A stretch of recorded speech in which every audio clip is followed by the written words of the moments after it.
Assalamualaikum warahmatullahi wabarakatuh. Saya sedang bersama dengan senior saya, kakak kelas saya di Mesir, Al-Mukarram, Ustadz Dr. Damanhur Abbas.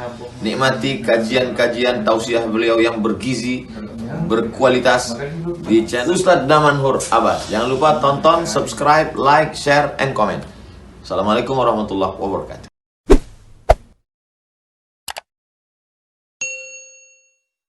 Alhamdulillah wassalatu wassalamu ala Rasulillah. Rabbi shrah li sadri wa yassir li amri wahlul 'uqdatam min lisani yafqahu qawli, amma ba'd. Dan kita sudah sampai di hadis yang sekian dari hadis kitab Islahul Mal. Kenapa kita memulai dari hadis? Ada yang menarik di dalam kitab ini pada saat musannifnya Imam Ibnu Abi Dunya itu menjelaskan tentang bagaimana sih sebenarnya seseorang dalam mencari harta, dan itu dibekali dengan prolog dari hadis-hadis dari Rasulullah SAW. Di pertemuan sebelumnya kita sudah membahas hadis di mana tentang bagaimana seseorang itu pada saat dia mencari harta, dia itu menanyakan kepada Ibnu Umar kepada bagaimana harta yang dia cari, dan di situ sudah disampaikan di hadis tersebut bahwasanya harta yang halal itu kalau harta yang haram itu kalau dia sedekah dia tidak akan diterima, ya. Dan pada saat seseorang mencari harta dan harta tersebut hidup dengan harta haram, maka dia akan dilaknat dan tidak ada keberkahan. Pada sore yang berbahagia ini kita masih terus akan membacakan hadis-hadis Rasulullah SAW. Di hadis yang ke-9 ini dari hadatsana ghairu maimun annahu qala la in kana laysa alaykum ad-daham kuntum ta'khuduna walakin ajr fi ma kuntum ta'malun. Nah, pada saat ini seseorang apabila dia bekerja maka dia harus mendapatkan ujrah, upah dari apa yang dia lakukan. Nah, pada saat seseorang melakukan pekerjaan dan dia dibayar upahnya, itu merupakan salah satu yang harus dilakukan oleh siapapun yang mempekerjakan para pekerja. Bahkan di dalam hadis yang lain itu disebutkan bahwasanya seseorang yang paling baik itu adalah orang yang memberikan upah pada saat belum kering-keringatnya. Nah, hal ini sering disalah terjemahkan oleh para penguasa, oleh para pimpinan. Kalau kita bekerja di ruangan AC ini, nggak ada keringatnya, berarti boleh dibayar terlambat honornya. Apalagi di bawah AC seperti ini kan, nah, tidak berkeringat, menggigil kita. Tapi kalau seandainya dipahami seperti itu sangat bahaya. Oke. Dikarenakan apa? Kita telah membuat seseorang itu jauh dari haknya. Maka apa yang harus kita lakukan? Ada orang yang bekerja di instansi kita, di bawah wewenang kita, maka kita harus membayar upahnya. Nah, sebelum keringatnya kering. Dalam hadis yang lain. Tapi dalam hadis ini dikatakan bahwasanya akan tetapi kalian itu memberikan upah terhadap apa yang mereka kerjakan. Oke. Dan upah itu standarisasinya bukan ala qadril masyaqqah, bukan atas jerih payah. Nah, ini yang harus dirubah hari ini, Kawi. Ya, bukan karena kesusahan, bukan karena kecapeknya, ya, tapi karena upah itu atas dasar ala qadril manfaah, sejauh mana value-nya yang dihasilkan. Oke. Beda misalnya. Berapa sih upah orang gali parit? Lelah mana, capek mana gali parit sama misalnya berceramah, itu dia, memberikan edukasi. Capekan mana? Jelas lebih capek orang yang menggali parit. Nah, tapi kalau standarisasinya yang kita pakai itu upah dibayar berdasarkan capek atau tidak, tentu lebih capek orang yang gali parit. Nah, tapi di sini di dalam Islam itu dibuat tatanan bagaimana upah itu sebenarnya dibayar. Upah itu dibayar ala qadril manfaat. Berapa manfaat seseorang tersebut, maka disitulah akan dibayar upahnya. Contoh misalnya, saya bisa membuat botolan ini, yang mendesain botolan ini saya. Oke, dan botol ini setelah saya desain ini ternyata yang paling stabil, dia tidak akan mudah pecah, dia akan lebih jauh bermanfaat, dan dia akan menghasilkan. Nah, inilah yang dinamakan dengan karya terbaik. Nah, pada saat itu berapa saya harus dibayar? Nggak mungkin saya itu dibayar cuma 100.000, tapi saya harus dibayar berdasarkan royalti. Itu dia. Jadi dosa loh kalau seandainya kita memeras pemikiran orang, tapi kita tidak menghargai pemikirannya, karya orang itu. Dan itu merupakan salah satu yang disampaikan di dalam hadis ini, bahwasanya kalian itu pada saat mempekerjakan orang, maka bayarlah upahnya. Nah, dan upah tersebut harus kita bayar sesuai dengan karya, bukan karena keringat yang dikeluarkan. Nah, kalau keringat yang dikeluarkan disuruh nyangkol, itu pasti akan keluar keringat. Atau suruh lari-lari, pasti akan keluar keringat. Nah, jangan dipahami teks hadis itu sesuai dengan itu saja, tapi pahamilah sesuai dengan perkembangan zaman. Pada saat seseorang bisa menghasilkan sebuah karya inovasi, katakanlah misalnya dia bisa membuat penyulingan minyak sawit langsung menjadi minyak makan, misalnya seperti itu. Dan itu adalah proses yang dia desain, sehingga ini bisa memudahkan prosesnya tanpa harus melakukan berbagai macam upaya penemuan. Penemuan inovasi ini seharusnya dia harus mendapatkan upah yang harus betul-betul dihargai. Nah, hari ini yang tidak terjadi. Nah, di mana tidak terjadi? Dikarenakan orang yang mempunyai bisnis kapital, orang yang memiliki modal itu lebih mementingkan kepentingan dia.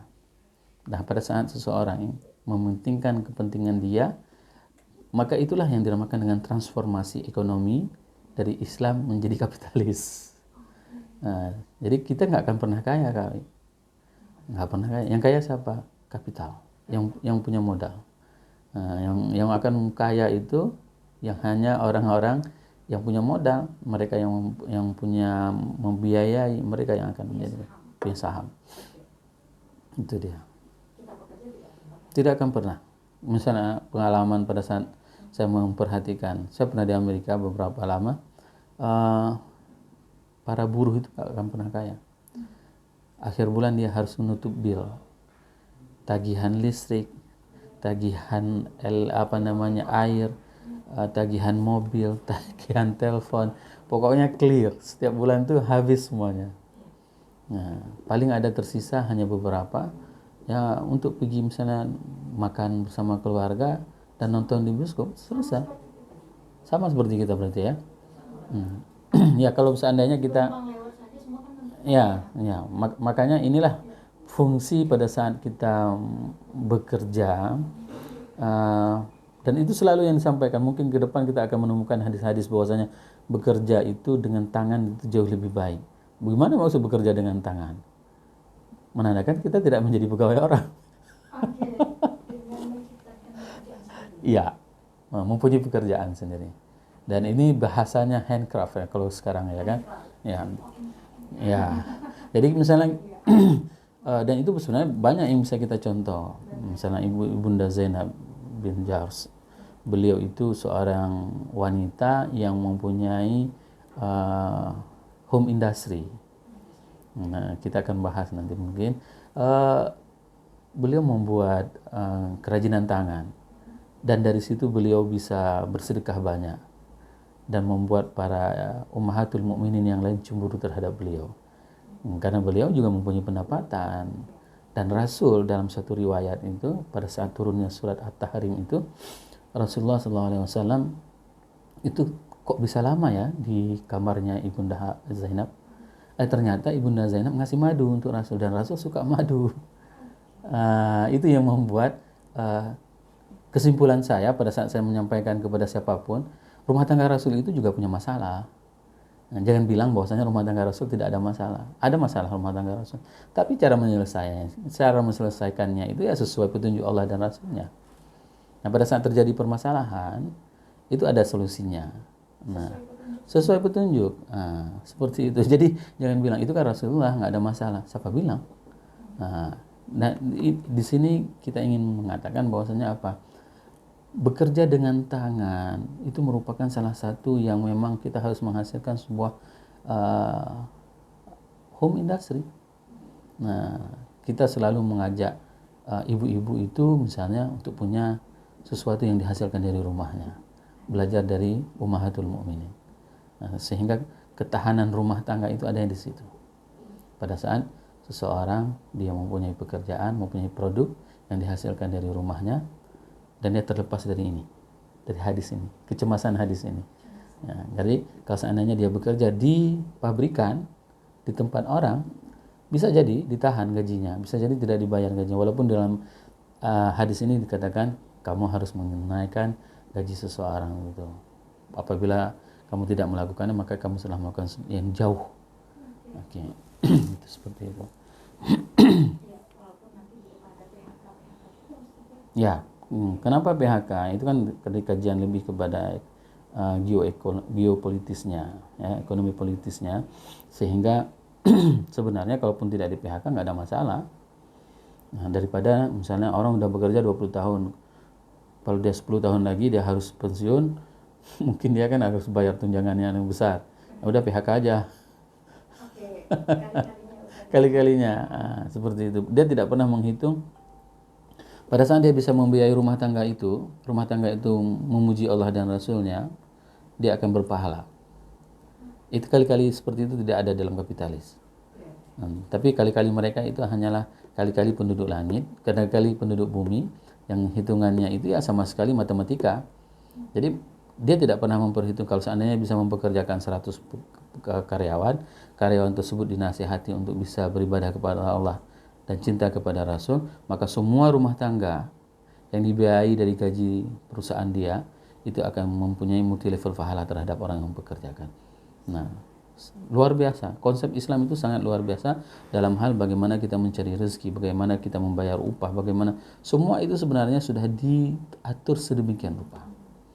Hanya saja kita dalam memahaminya jangan kaku, jangan saklek. Itu dia yang paling penting. Nah, jadi nggak bisa misalnya kita memahami pekerjaan yang paling baik itu adalah pekerjaan yang dikerjakan dengan tangan sendiri. Rasul memuji tangan yang keras, ya kan? Nah, apakah sekarang tangan yang kasar, ya, harus kasar tangan kita sehingga itu menjadi makna yang disampaikan oleh Rasul? Tidak. Ya, kalau memang demikian, pegang aspal aja tiap hari, gosok di aspal, itu pasti akan kasar dengan kita. Ya kan? Bukan. Jadi yang ingin Rasul sampaikan sesuatu yang di-create, ya, dari tangan seseorang, pekerjaan yang dihasilkan dari tangan seseorang, ya kan? Hasil kerja kerasnya, istilahnya seperti itu ya, hasil upayanya. Walaupun dia pegang laptop, walaupun dia pegang mouse, pegang tablet, pegang apapun, tapi karyanya itu bisa dimanfaatkan oleh semua orang dan bertambah keimanan orang dengan hasil karyanya. Itu yang dimaksud sama Rasul. Nah, harus dipahami seperti itu. Harus. Seperti hari ini, ada yang mengidekan, kenapa sih siaran sore ini harus ada YouTube-nya? Orang yang mengusulkan itu, pada saat orang yang mendengar tausiah kita di YouTube ini dan mengikuti apa yang kita sampaikan, pahala mengalir kepada orang yang menginisiasi, kepada orang yang menjalankan program, kepada semua kru yang terlibat di dalam ruangan ini. Itu semua akan menjadi pahala. Kapan kita tahunya? Pas kita meninggal. Jangan sekarang. Sekarang kan kita masih perlu beramal. Ya, kalau meninggal sekarang kita baru tahu, oh ini dulu ya karena saya nyiarin. Ya. Oh dulu ini ya. Nah, pahalanya itu akan tahunya kita kapan? Nanti. Pas kita sudah nggak ada lagi. Makanya saya bilang jangan sekarang meninggalnya. Beramal dulu sekarang. Ya, semoga terkumpul banyak dan dianggap oleh Allah sebagai amal saleh. Itu dia. Nah, ini soal bagaimana soal harta ya. Ustaz kan bahwasanya harus menciptakan karya dari tangan kita sendiri.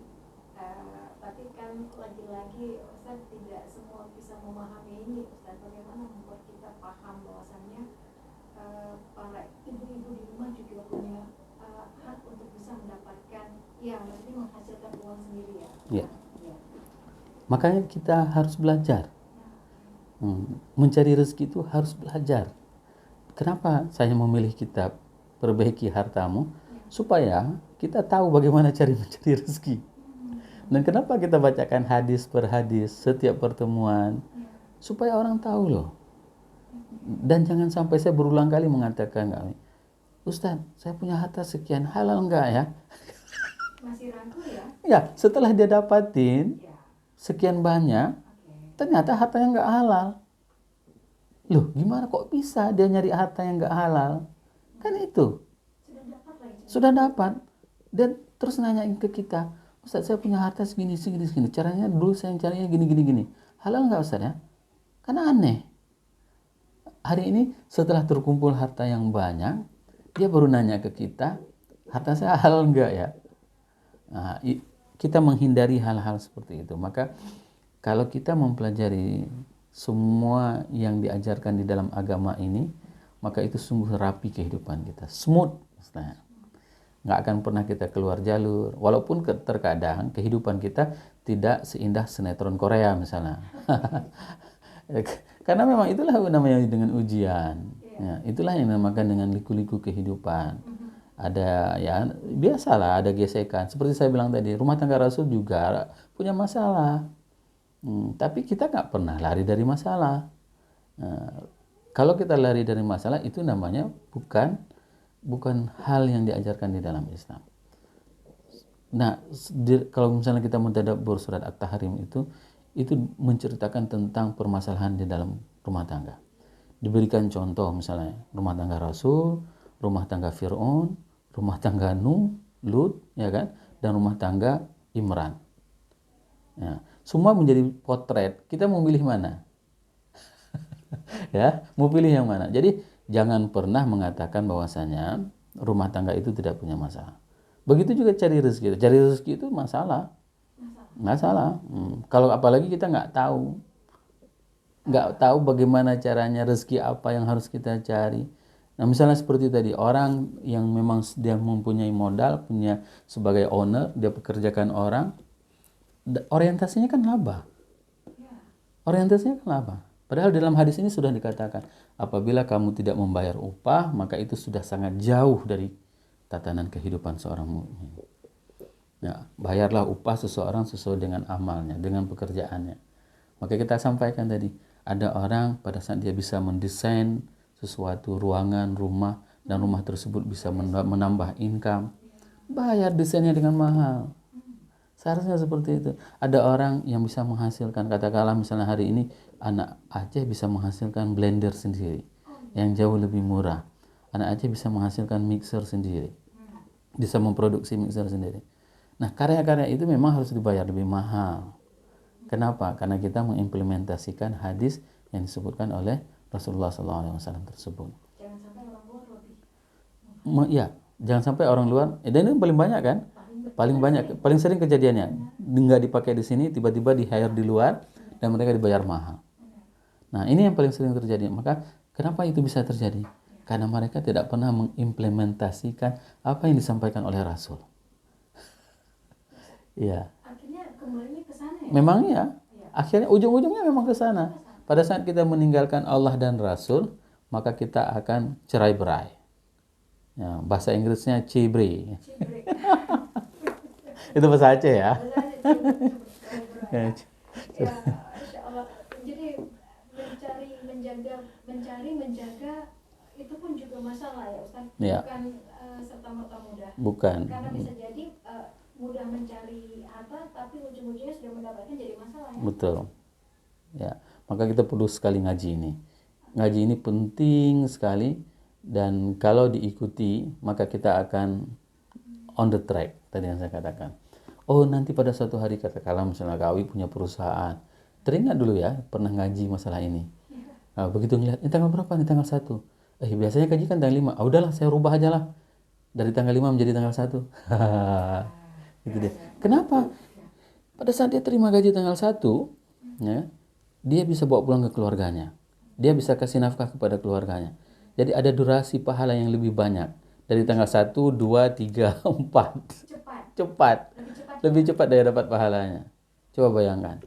Kalau seandainya seseorang mempunyai pengetahuan tentang bagaimana cara mencari rezeki, bagaimana cara memberikan upah. Nah, itu dia. Bukan menunda-nunda. Nah, bayangkan hari ini misalnya, apalagi ini misalnya hal yang dialami oleh para dosen. Ya kan? Tukin. Nah, sehingga kita juga sering ditanyain, kok nggak ada tukin sih? Ya. Orang rumah kan nggak tahu tukin itu seperti apa. Nah, bentukannya. Ya kan?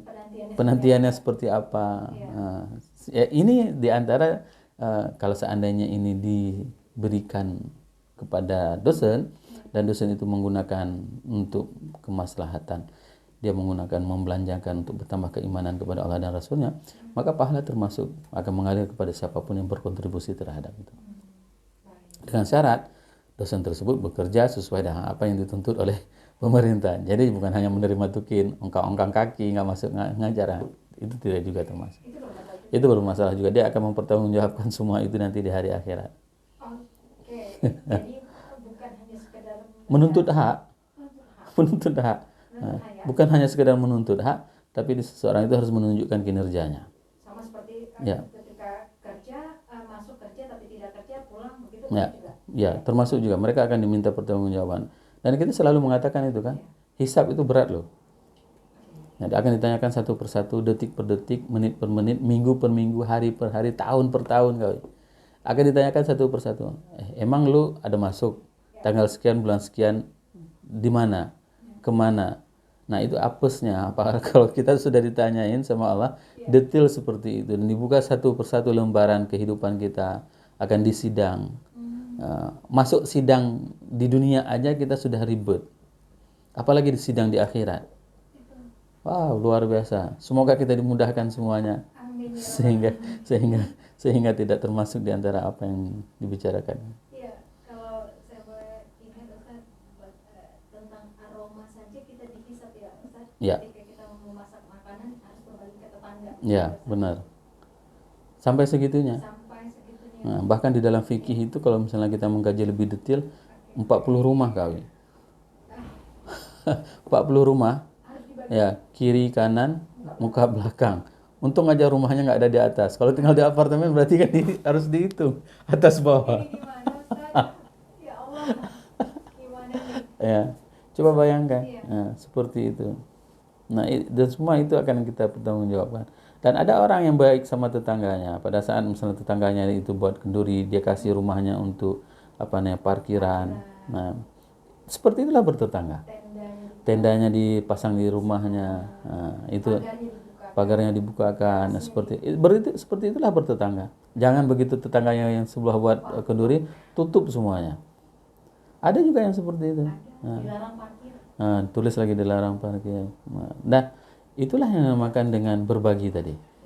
Berbagi itu kan nggak mesti hanya dengan harta, dengan apa yang bisa memudahkan orang lain, itu juga kita bisa berbagi. Memudahkan urusan orang lain. Ya, memudahkan. Jadi kan dalam sebuah hadis al-muslimu man salima lisanuhu wa yadihi minal muslim. Seorang yang muslim itu adalah orang yang bisa menyelamatkan lisannya dan tangannya dari muslim yang lain. Pada saat kita tidak ngerocos, kan? Pada saat tidak sembarangan tangan kita share, maka itu telah menyelamatkan saudara muslim kita yang lain. Itu. Ya, lisan, tangan. Kalau tangan ini kan tanda tangan. Oke, tanda tangan. Nah, tanda tangan ya inilah yang bisa menyelamatkan. Seandainya ini mohon maaf nih ya. Sebelum Covid itu tidak ada anak-anak yang pakai orang tua yang pakai celana pendek. Hari ini coba lihat bagaimana kondisi Kota Loksmawe. Dimanapun kita pergi, dia jalan dengan celana pendek. Saya miris, kemarin memang saya sengaja mau pantau Ahad Festival. Dan itu banyak orang jalan di Ahad Festival pakai celana pendek. Yang tua, yang muda, dia istilahnya trendinya lah kota besar pakai celana pendek, pakai sepatu. Ya, ini Aceh loh, ya kan? Ini Aceh, bukan Hawaii, bukan Bali, bukan Bali. Kok bisa? Dan nggak ada yang peduli. Nah, ini bermasalahannya, seperti kita katakan tadi. Lagi-lagi ini soal orang laki-laki. orang laki-laki, bagaimana cara kita mencari rezeki di Ahad Festival? Ya, Penjual dan pembeli. penjual dan pembeli nanti akan sama. Maka ini perlu didengar juga oleh para penjual di Ahad Festival, ya kan? Nanti kita akan buatkan seruan, Notabene di depan masjid juga ya, di kawasan masjid. di kawasan masjid. Bahkan Pak Hanan sempat mengkritisi tentang kebersihan. Saya mencoba masuk ke dalam, ingin melihat apa permasalahan kebersihan. Ya, ternyata sangat kredit. Ya, sangat kredit permasalahannya. Maka hebatnya dulu pada saat di awal-awal itu bersih. Begitu selesai bersih, begitu selesai bersih. Hari ini kenapa? Nah, itu menjadi pertanyaan. Insya Allah akan kita selesaikan dalam waktu dekat ini tentang Ahad Festival. Amin ya rabbal alamin. Semoga sukses dengan UMKM Center ya. UMKM Center, Ustaz. Iya. Dan semoga saja juga untuk para pelaku UMKM ini juga adalah orang-orang yang memang Mencari rezeki dengan halal, gitu kan? Ya, sebagaimana kajian kitab Islahul Mal yang kita pelajari setiap hari Senin sore. baik. Terakhir Ustaz apa yang ingin Ya, pada saat kita mempekerjakan orang, bayarlah upahnya itu dengan baik. Ya, hargailah upah seseorang itu dengan karya yang dia hasilkan, karena itu akan menambah keimanan dia kepada Allah dan kepada Rasulnya. Jadikan segala aktivitas itu sebagai ladang dakwah kita dimanapun dan apapun profesi yang kita lakukan. Subhanakallahumma bihamdik, asyhadu an la ilaha illa anta astaghfiruka wa atubu ilaik. Assalamualaikum warahmatullahi wabarakatuh.